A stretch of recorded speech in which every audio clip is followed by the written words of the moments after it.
Assalamualaikum warahmatullahi wabarakatuh. Sampurasun kepada semua para youtuber, para subscriber, pam YouTube. Alhamdulillah, urang aina tiasa patepung lawung, paamprok jonghok, patepang rarai, tiasa membuat konten bertatap muka seperti ini. Alhamdulillah. Dalam kesempatan kali ini saya akan mencoba menjelaskan tentang filosofi Blangkon atau makna dari Blangkon Jogja atau Blangkon Jawa yang seperti saya pakai sekarang. Ini adalah Blangkon Jogja ya, Blangkon Jawa. Seperti yang kita ketahui, budaya Nusantara itu sangat luas, sangat banyak, sangat beraneka ragam. Termasuknya adalah budaya memakai Blangkon itu adalah khas orang Jawa ya, orang Jawa. Nah, umumnya kita ketahui para pujangga-pujangga terdahulu, para orang-orang terdahulu kalau menciptakan suatu karya, kalau menciptakan sesuatu itu tidak lepas dari yang namanya makna, gitu kan? Tidak lepas dari yang namanya filosofi. Nah, jadi tidak semata-mata Blangkon ini kita pakai untuk hiasan kepala, untuk foto-foto dan sebagainya. Tapi ternyata di dalam makna Blangkon itu ada makna-makna yang harus kita perhatikan, yang harus kita tahu dan amalkan dalam kehidupan sehari-hari. Nah, sebenarnya seperti apa sih makna Blangkon Jawa? Nah, seperti biasa sebelum menonton video lebih lanjutnya, kepada kalian harap tekan tombol subscribe-nya, tekan tombol loncengnya, like dan share videonya supaya kalian tidak ketinggalan video yang lebih menarik lainnya. Nah, kita lanjutkan. Ini adalah, kalau kita copot, ini adalah Blangkon khas Jawa ya, Blangkon khas Jogja. Nah, Jogja. Kalau yang ini Blangkon Solo. Nah, jadi perbedaannya seperti ini guys. Dari segi bentuk juga ini sudah berbeda ya antara Blangkon Jawa dan Blangkon Solo.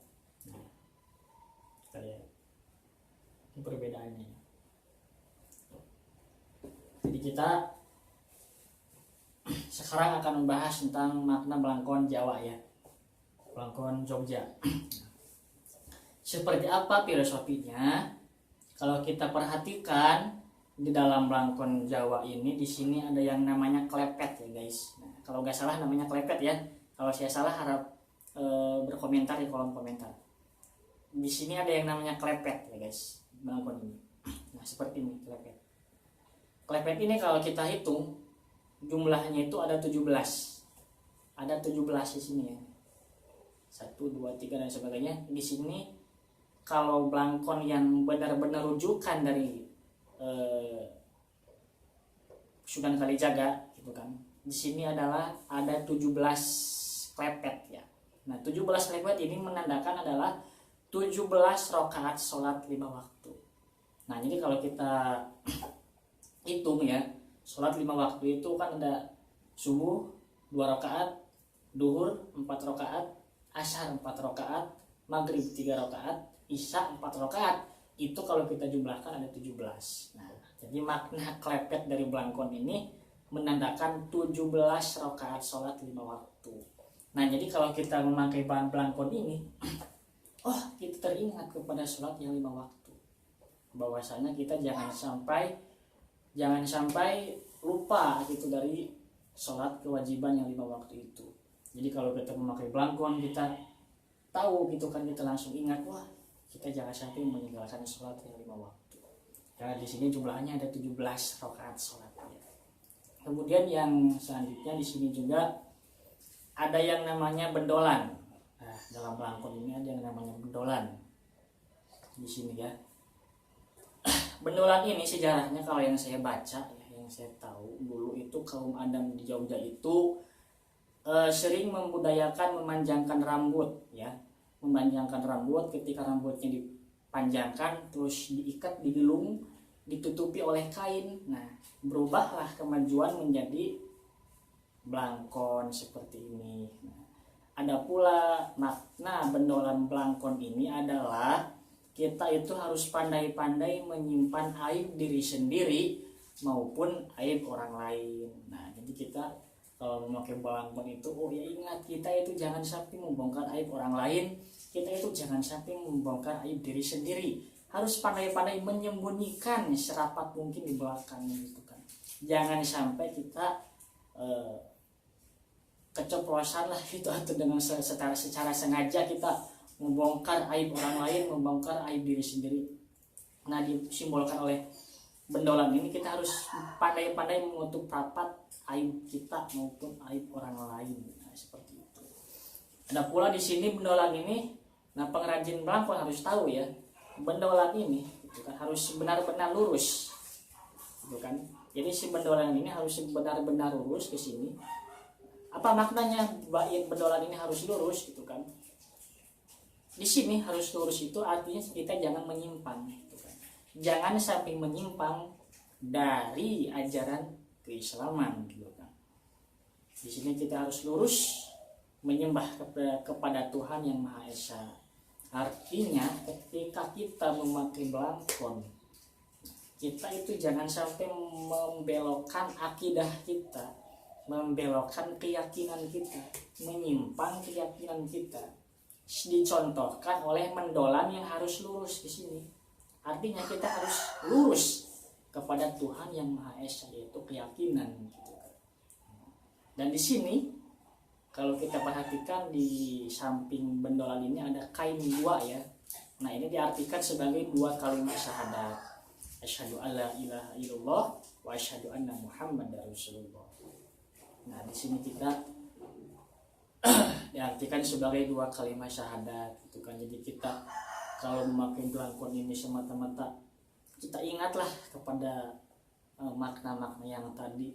Jangan sampai kita melenceng dari keyakinan, jangan sampai kita melenceng dari ajaran-ajaran yang dibawa oleh Rasulullah SAW.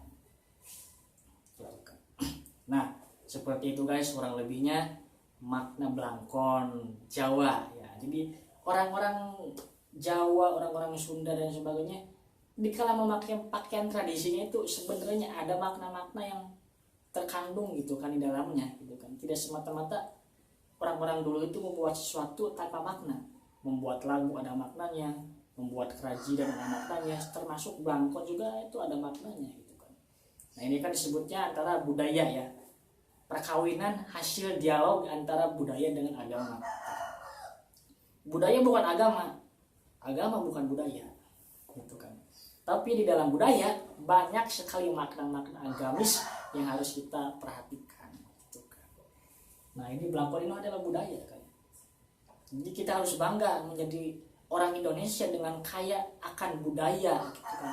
Indonesia kesyahor itu bukan dari agama, bukan dari teknologi, tapi dari keanekaragaman budaya yang ada di Indonesia. Banyak sekali itu budaya Indonesia. Makanya kita harus bangga menjadi orang Indonesia asli gitu kan. Malahan kalau kata-kata Soekarno ya, Bung Karno, kalau kita jadi orang Islam jangan jadi orang Arab gitu kan ya. Kalau kita jadi orang Kristen jangan jadi orang Yahudi. Kalau kita jadi Hindu jangan jadi orang India. Tetaplah menjadi orang Indonesia yang kaya akan budaya. Nah, jadi kita selaku orang Indonesia, kenapa sih gengsi memakai pakaian tradisi kita? Kenapa kita gengsi menunjukkan budaya kita? Nggak mulai mencintai budaya kita sendiri gitu kan. Nah, jadi datangnya Islam ke Indonesia itu bukan untuk merubah budaya, gitu kan? Bukan untuk merubah budaya, tapi untuk merubah akidah. Itu kan keyakinan yang tadinya musyrik menjadi asyik. Apa yang menjadi asyik? Kita menyembah Tuhan yang Maha Esa, yang satu, yang ahad, tidak ada lagi bandingannya. Nah, seperti itu guys kurang lebihnya makna dari belangkon Jawa ya, makna dari belangkon Jawa Yogyakarta. Kurang lebihnya mohon maaf bila ada kesalahan dari kata-kata ataupun apa, silahkan untuk berkomentar di kolom komentar ya. Ditutup, semoga bermanfaat untuk semuanya. Ditutup, wabillahi taufiq wal hidayah. Wassalamualaikum warahmatullahi wabarakatuh.